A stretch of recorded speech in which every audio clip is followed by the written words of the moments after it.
नमस्कार, मैं हूं माज और स्वागत करता हूं आपका द कबीरा एक्सप्रेस पर। आइए जानते हैं आज की कुछ प्रमुख खबरें। सरकार ने बताई जन्नत यानी कश्मीर से जुड़ी हुई अहम बात। संसद में कहा आर्टिकल 370 हटने के 2 साल बाद जम्मू कश्मीर में सिर्फ 2 बाहरी लोगों ने जमीन खरीदी। विपक्ष के हंगामे पर भावुक हुए उपराष्ट्रपति वेंकैया नायडू। बोले लोकतंत्र के मंदिर का अपमान होने से वो रात भर सो नहीं पाए। दरअसल संसद में मानसून सत्र में मंगलवार को राज्यसभा में हुए हंगामे पर बोलते हुए राज्यसभा सभापति एम वेंकैया नायडू भावुक हो गए थे। उन्होंने कहा कि लोकतंत्र की पवित्रता जिस तरह से नष्ट की गई उससे वो काफी आहत हैं और सारी बातों को बताने के लिए उनके पास कोई शब्द नहीं है। नासा की ओर से पेश हुई डराने वाली रिपोर्ट। कहा ग्लेशियर पिघलने से भारत के 12 शहर 3 फीट तक पानी में डूब जाएंगे। मैदानी इलाकों में भी भारी तबाही की आशंका जताई गई है।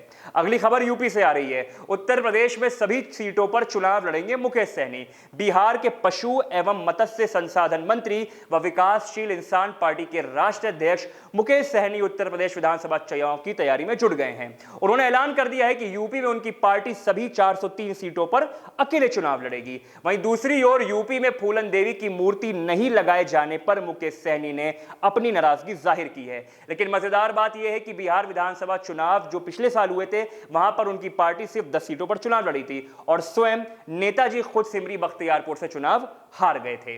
अगली खबर भी दिल्ली से आ रही है। 2 दिन पहले ही समाप्त हुआ लोकसभा का मानसून सत्र। राज्यसभा में भी अब सिर्फ ओबीसी बिल पर होगी वोटिंग। लोकसभा की कार्रवाई बुधवार यानी आज अनिश्चितकाल तक के लिए स्थगित हो गई है। इसका अर्थ यह हुआ कि इस मानसून सत्र में अब लोकसभा नहीं चलेगी। इस तरह लोकसभा का मानसून सत्र 2 दिन पहले ही समाप्त हो गया है। पेगासस जासूसी मामला, 3 कृषि कानूनों को वापस लेने की मांग सहित अन्य मुद्दों पर विपक्षी दलों के शोर शराबे के कारण पूरे सत्र में सदन में कामकाज नहीं हो पाया और मात्र 22% ही कार्य हुआ। अगली खबर आ रही है हिमाचल प्रदेश से। हिमाचल के किन्नौर में बड़ा हादसा। भूस्खलन से दबे 40 लोग बस में। हिमाचल प्रदेश के किन्नौर में बुधवार को हुए भयानक भूस्खलन के बाद करीब 40 लोगों के मलबे में दबने की आशंका जताई गई है। डिप्टी कमिश्नर सादिक हुसैन ने इसकी जानकारी दी है। विधानसभा सत्र के दौरान हिमाचल प्रदेश के सीएम जयराम ठाकुर ने भी घटना की पुष्टि की है। 1 महीने से कम में किन्नौर में यह पहली बार नहीं बल्कि दूसरी बार एक बड़ी घटना सामने आई है। अगली खबर दिल्ली से।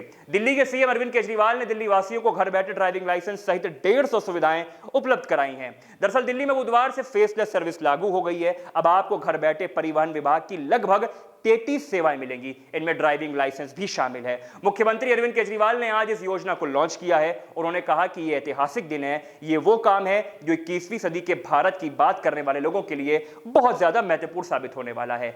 अगली खबर दिल्ली से। दिल्ली हाईकोर्ट में प्रस्तुत ट्विटर ने अपना पक्ष रखते हुए कहा कि राहुल गांधी के ट्वीट ने हमारी नीतियों का उल्लंघन किया है।